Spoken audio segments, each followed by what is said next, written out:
Welcome to 3 Count Commentaries. This is your host, MagMongoSlade. Today, I'm going to bring you an article from David Bixenspan, WWE's actual opinion of wrestling media in their own words, published May the 5th, 2024, on his Substack. So, this article is published in response to Fightful and PW Insider being incredibly surprised that, WWE said that they were not reputable media because they're wrestling media. And Dick Bixenspan is just saying, well, they always felt this way. But he goes way back to the halcyon years of 1993. So here's what the last point that he makes. I want to get to this first because this really is the crux of the article. He says, if you're the wrestling media, how they try to smear John Arezzi and others is how they think of you, as a bunch of broke fanboys, rumor mongers with no lives. Keep that in mind the next time you volunteer to kiss the ring. Of course, there's this belief that Fightful and PW Insider, etc., are not hard enough on WWE, and that they're favorable media. This is something that also Dave Meltzer has run with, is that you shouldn't want to be liked. You shouldn't want to be liked. Which is interesting. So, let's get into this thing. He starts the article by talking about Backlash in France and Triple H being asked a question about Drew Gulak that flustered him and upset him. Then he starts talking about the PR strategy, this PR strategy thing. I've already discussed this, that Voices of Wrestling made a big deal, as if WWE is the only company that has public relations. Then he starts talking about 1993. He says, there's one time in particular, though, where the actual blunt, unfiltered feelings of WWE brass about wrestling media were truly laid bare. Sure, there have always been occasional pot shots. When he mentions Dave Meltzer being called a gossip monger by Vince McMahon, and Triple H making some comments about Dave Meltzer in 2013, but we're going to put that to the side. He said that 1993 was the year where WWE sued Phil Mushnick in the New York Post for defamation, while also suing Geraldo Rivera, his companies, his producers, David Schultz, and Rita Chatterton over some kind of alleged civil conspiracy. Now, what this means is that Geraldo Rivera is the one who aired the original Rita Chatterton rape accusation. And Vince McMahon sued Geraldo and Rita Chatterton, and because Phil Mushnick is an antagonist columnist, he's not even a real journalist, he's more of a columnist, and he was writing, and he's continued to write for 20 years after this, things that antagonize Vince. Hell, I think Phil Mushnick was still antagonizing Vince in 2022, when the Wall Street Journal stuff came out. Phil Mushnick had a series of victory laps. Like, I knew he was a terrible person. I told you back in 97. I told you in 93, So, we're not talking about this thing as a conspiracy. And we're talking about this in terms of how WWE responded to it. He says, the former, in particular, was an attempt to silence the media, which seemingly worked, with Mushnick dropping his coverage of the sexual misconduct scandals in WWE. Of course, you had the Ring Boy scandal at the same time. But during that year or so, the lawsuit was ongoing. It was a bitter one that WWE was seemingly trying to use as a fishing expedition.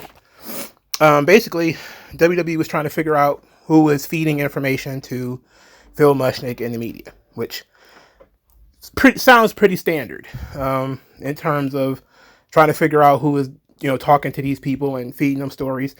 Because and they talked about this a little bit later, when they went on Donahue, like Bruno Sammartino was there, Superstar Billy Graham was one of those people, and all these various other upset wrestlers who would leak things to Meltzer or leak things to the media, which ended up being one of the problems that I have, is if you're not, it's okay for you to not want to divulge your sources, but to not take into account that your source might be bitter and exaggerating or lying or not trying to figure out what the other side of that story is, that's a problem for me.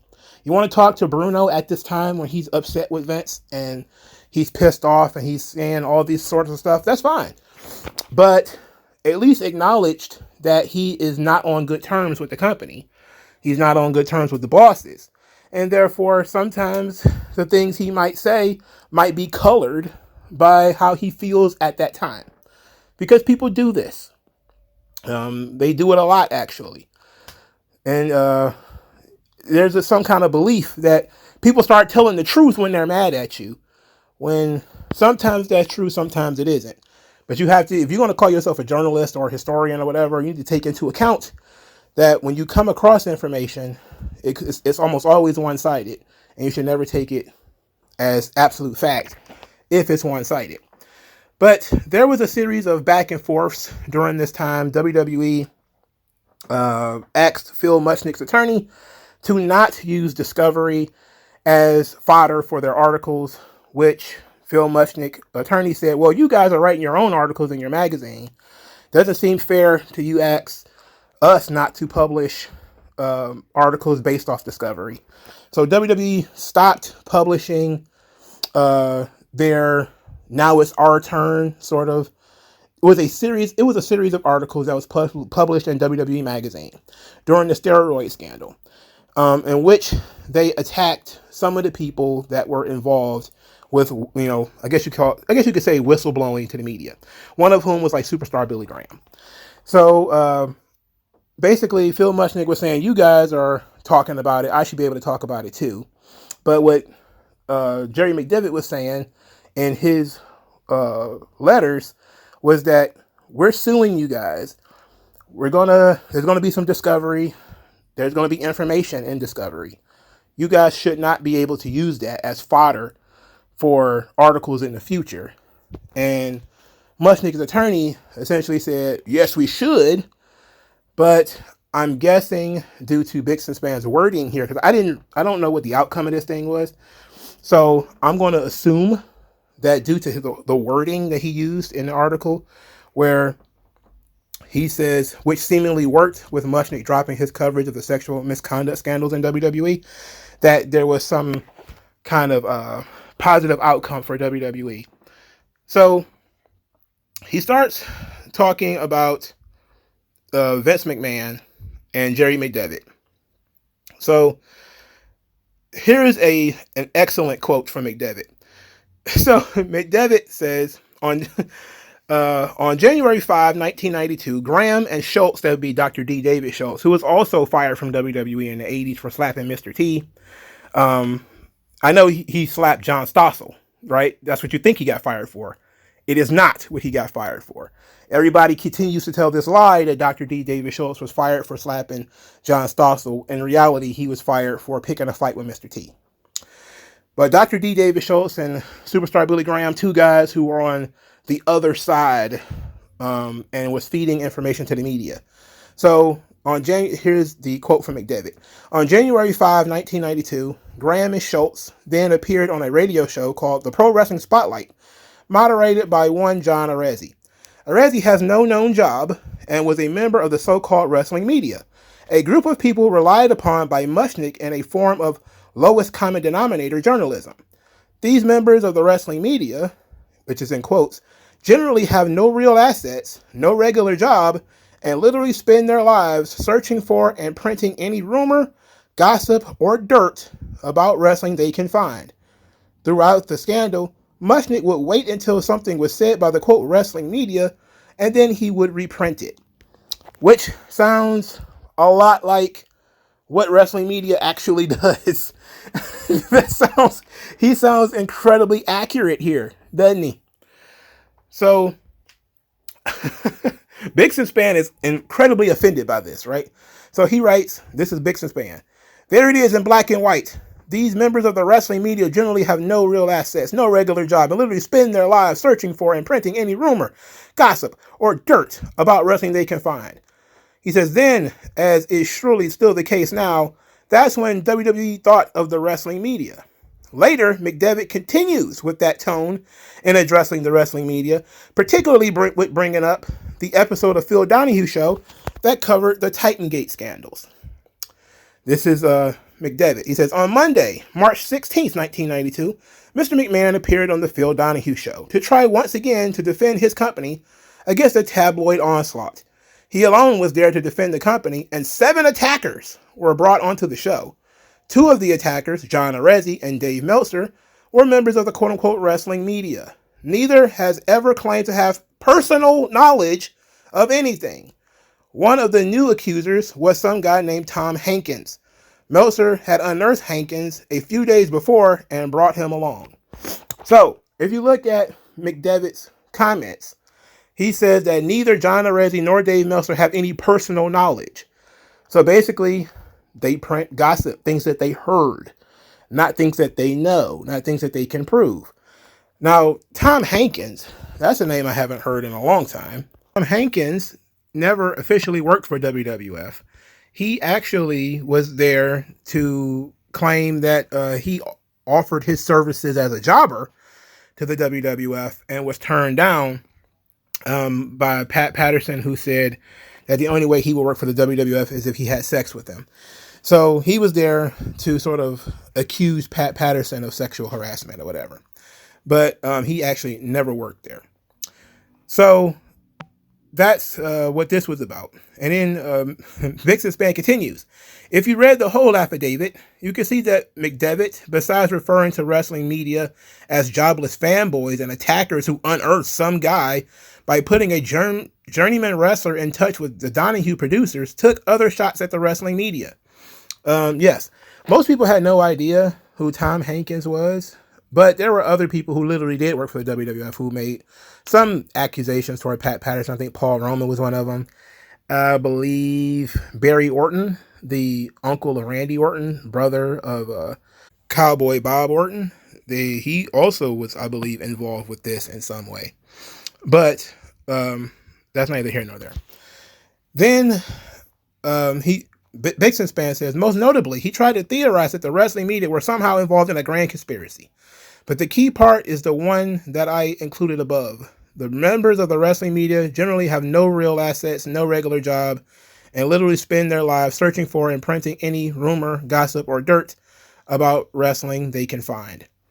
Okay, so then he mentions the September 13th deposition. McDevitt says something similar when talking about John Arezzi.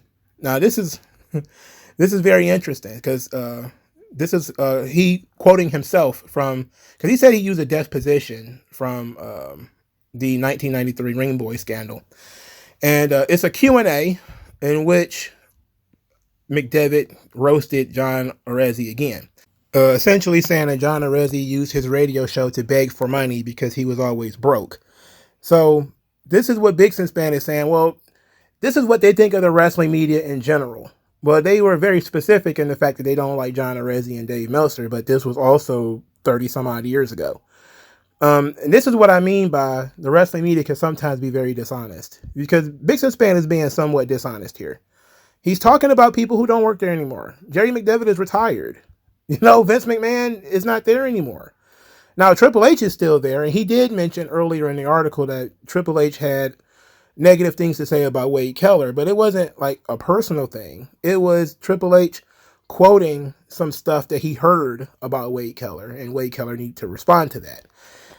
But in any event, to think that, you know, people who had negative opinions of antagonist media like Phil Mushnick in the 90s, and Phil Mushnick was writing inflammatory articles at the time.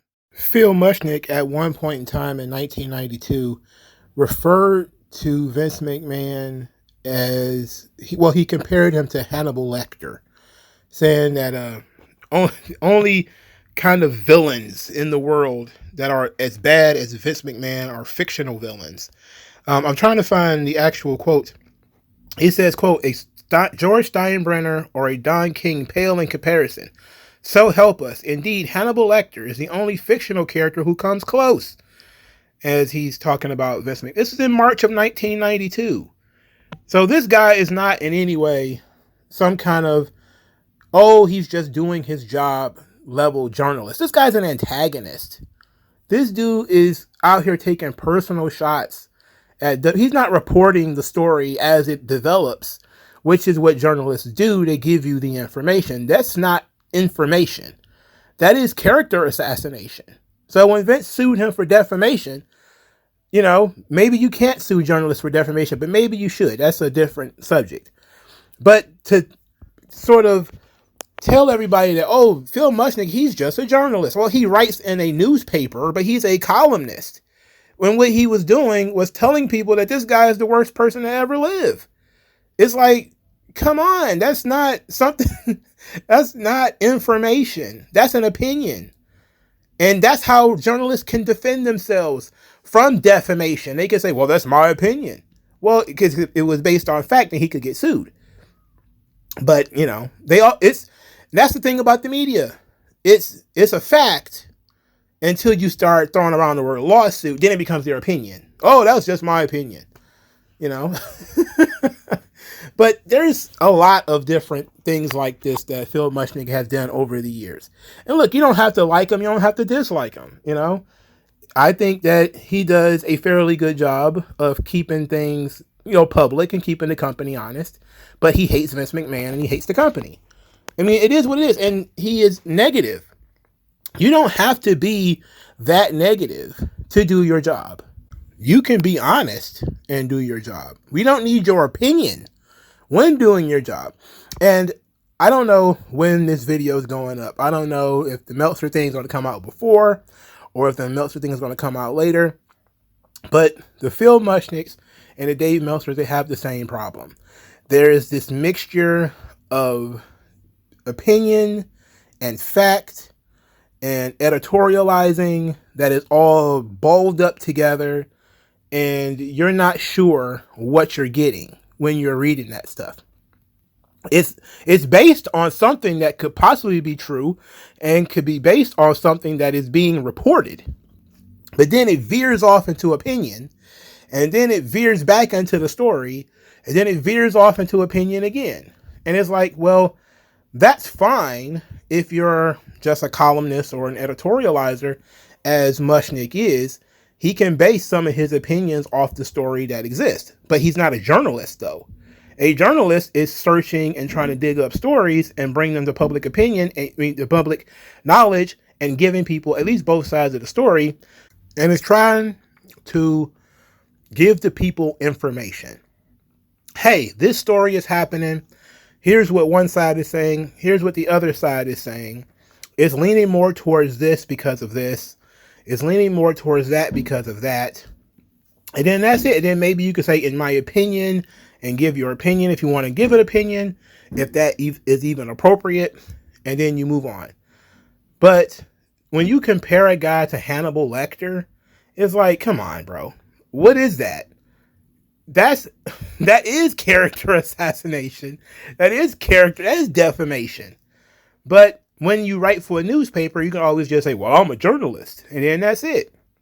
You get God tier protections from the government because, that's what it's supposed to be from. It's supposed to be like, you can criticize the government and not get shut down because you have a First Amendment right.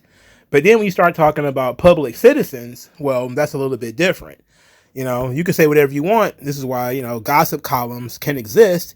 Is you could talk about, Barack Obama's gay lover, and he can't sue you to get that taken down because it's either A, not true, or B, not something he wants to, discuss. But that's neither here nor there. I'm veering off to something else. When people have decided that the media can't be sued for defamation, or that they should be under, shielded, that incentivizes them to be negative. It incentivizes them to be as vitriolic as possible because they can't be held accountable. And I don't like that. And that's part of my problem with the media is they say whatever they want about other people. And then as soon as you criticize them, you can't criticize the media. I'm the media. I'm trying to give people the truth. It's like bullshit.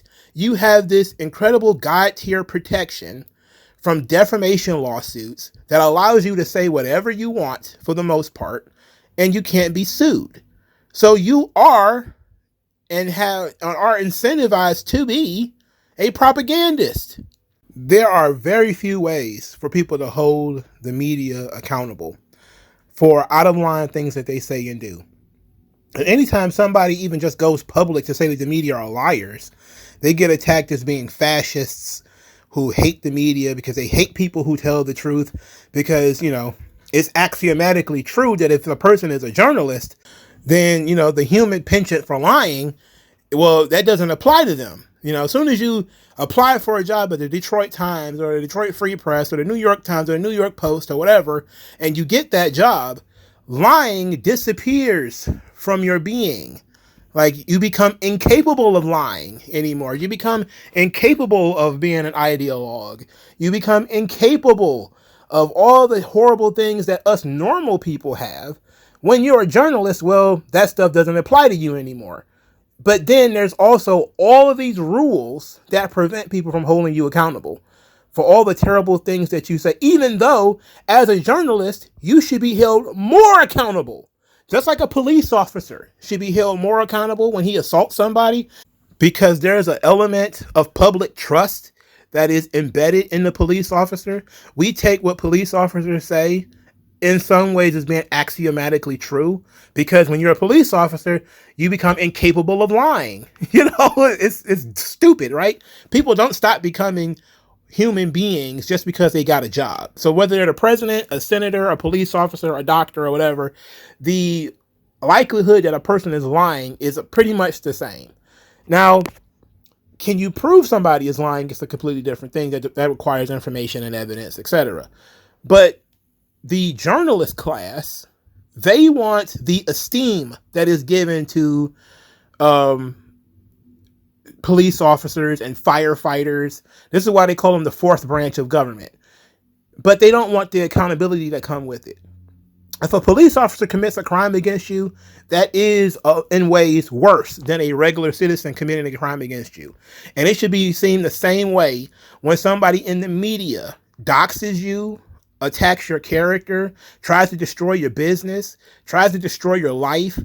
But we have all of these God-tier protections that we give to them and only them, where they can say whatever they want and they can ruin your life. That's bullshit, man. And I don't like it. And that's my problem with the media.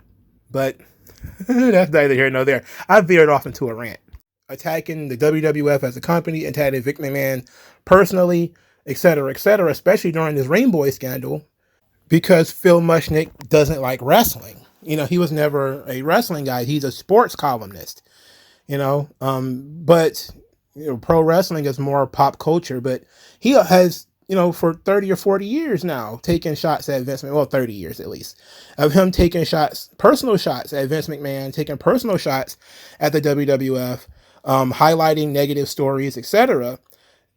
I wouldn't even refer to him as a fair and imbalanced journalist. He doesn't look at things from both sides and try to present information. He is as snarky and negative as Meltzer and Bixenspan and a lot of others. This is why they like Phil Mushnick. But that doesn't mean that he's incorrect. Sometimes he is highlighting a serious issue. And underage boys being propositioned for sex or other wrestlers being propositioned for sex is a major story. And when you're talking about that kind of stuff in the media, you should expect pushback from the company. You should expect pushback from the people that you're accusing of being sexual harassers, pedophiles, etc. What would make you think that those people would just be like, okay, we accept that with no with no retort? It's like, of course they're going to retort. Of course they're going to want to know where you're hearing this stuff from. Of course they're going to want to know, are you getting bad information from unreliable sources, or what's going on here? There's a lot of that kind of stuff floating around out there. And it's important to ask those questions. And it was important to ask the Ronda Rousey question. I was never against the question being asked. So I'm not saying that the media is wrong. What I'm saying is the media is often one-sided because they have an agenda. And this is the case not just for wrestling media, but for all media.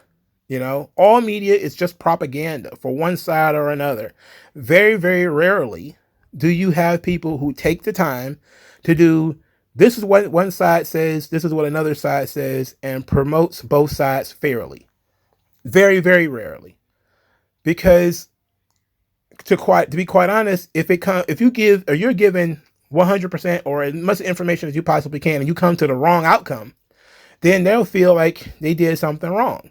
you're supposed to come to the same outcome that they came up with, that these people are carnies and they're lying to you and doing all this kind of stuff, which is what Voices of Wrestling and Big Span and all these people tend to believe. They tend to believe everything WWE does or says is a lie or a gimmick, and some of it is.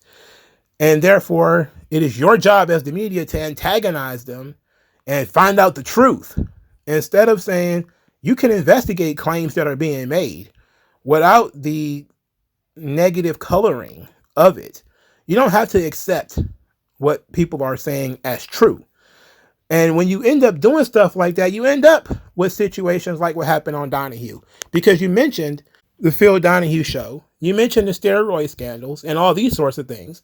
But when you make these stories public and you have not done your due diligence, then there's a lot of things that slide through the goalpost that get into the public sphere, the mainstream, and they haven't been properly vetted. One of these things, of course, being superstar Billy Graham, who swears up and down that Vince McMahon made him take steroids when superstar Billy Graham was taking steroids on his own before he even got into wrestling. That is a fact. You know, there was one of these guys who was accusing Pat Patterson of sexual harassment, who he had done this stuff in the past. So he was likely lying. But when you don't do your due diligence and you just publish things, you just put things out there with an angle of this thing is absolutely true, instead of saying this is another accusation that, you know, probably needs to be looked into, but I'm going to drag this guy on on television because I believe what he's saying because he told me that it's true. You don't know. You could always just say it's an allegation. I'll publish the allegation. I'm not saying whether it's true or not. And Meltzer, to some degree, if you go back and look at him, he will kind of mitigate the allegations by saying that somebody like Pat Patterson was openly gay. And so he became an easy target for sexual harassment cases, because anything that he says that might be of a sexual nature, because he's a homosexual, people would take that to be literal when he might have been joking or something like that. And that's you can understand that, you could take that into account. But this is what's wrong with the media. And I don't think the WWE have to like the media, and I don't think the media have to like them. I think everybody needs to play fair, though. I don't think the WWE should attack the media for doing their job. You know, the guy asks a question. I mean, it's simple. He asks a question. So what? He has to ask the question. If a situation occurs, like with the Ronda Rousey thing, you have to understand that there's going to be questions about it. Why wouldn't you expect there to be questions about it? These people are going to do their job after all. So I agree with the media on that front, at least, that WWE should, at this point, should expect negative attention from negative stories. But the media should also expect that the company is not going to take lightly that there are cover-ups or any kind of misconduct by executives or whatever to cover up stories, and they're going to take some offense to that, at least, you know, to a degree. But ultimately, the idea that the company needs to have good relationships with the media, that's incorrect. Everybody uses the media for what they want to use the media for. I mean, this is just another one of those things that wrestling and media expects you to be stupid about. It's like, yeah, corporations love the media when the media is doing them a favor, and they hate the media when the media is not doing them a favor. No different than any politician, no different than, you know, athletes, no different. Everybody loves positive attention no matter where it comes from. Everybody hates negative attention no matter where it comes from. That should be expected. It should be understood. So that's just something that I'm looking at here and saying to myself, I don't understand why this needs to be a gigantic issue. You know, WWE wants to use the wrestling media when they want to get positive attention. And that's fine if you want to give it to them. But that doesn't mean you have to be a complete and total apparatus for WWE. You use them when they want you to use them. Use them. But if you have a chance to criticize or bring to light some kind of issue that's important to society or to the industry or whatever, you have a duty to do that too. You can have that that up and down relationship. It doesn't need to be you're an antagonist and you have to be an antagonist regardless, to the point of unfairness and being disingenuous, etc. And you don't also have to be a person that is so positive to the point where you're a PR machine and propaganda. You don't, neither one of those things have to be true. You can be someone centered and promote the things that they want you to promote because they are relatively harmless. And also criticize them when they need to be criticized because they're doing something detrimental to society. You can do both of those things and still be considered a somewhat reasonable journalist. And because in real life, sometimes you have to criticize your friends. And in industry, sometimes you have to criticize your bosses. Sometimes you have to criticize people that you work with. Sometimes you have to do some digging. That's real life. People are just saying, don't be insanely negative to the point where I can't take anything you say seriously, but also don't be so positive that I can't take anything you say seriously. All right, like, share, subscribe. I'll talk to you guys later.